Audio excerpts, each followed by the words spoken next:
Tout a commencé quand j'étais petit. Ma mère me détestait, elle me forçait à travailler jour et nuit. Et mon père, il était tout le temps au travail, et il ne voyait pas l'horreur. Je n'étais jamais populaire. On me frappait, on se moquait de moi, c'était terrible.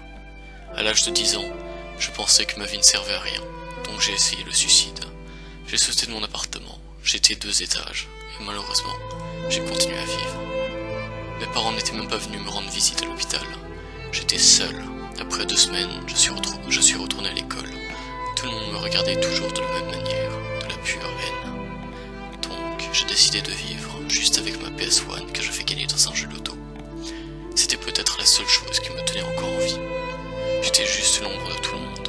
Au fur et à mesure, j'ai appris à vivre seul, sans personne, à ne pas avoir besoin de communication avec les autres. Et j'étais comme ça, jusqu'en 5e. En 5e, mon père était amené en prison, car il avait tué ma mère. Je n'avais aucun remords, je n'avais ni pitié, ni tristesse.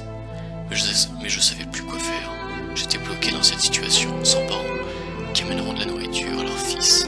Donc, j'ai arrêté l'école, ce qui explique mes fautes d'orthographe. Le voisin de mes parents m'avait proposé de travailler dans la boulangerie, et sans hésitation, j'avais accepté.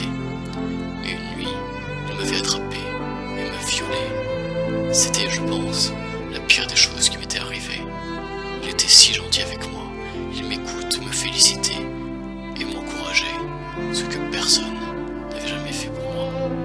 Comment cet ange de l'extérieur pouvait-il être un diable à l'intérieur?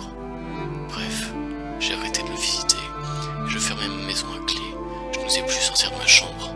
Toutes ces choses qui me sont arrivées m'ont fait réfléchir, m'ont expliqué que le bonheur vient que quand on détruit celle de l'autre.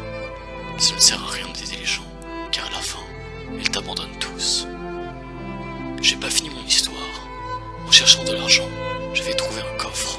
Dans ce coffre, j'ai trouvé tout l'argent que ma mère économisait, dont la moitié de son salaire, et l'autre, ce qu'elle avait volé à mon père. Avec ça, j'avais repris l'école, en me disant que je suis devenu ce que je suis, et que je ne craindrais pas ce que les autres penseraient de moi. Mais j'avais pas raison. C'était une catastrophe. Je ne sais pas ce que le monde m'en veut.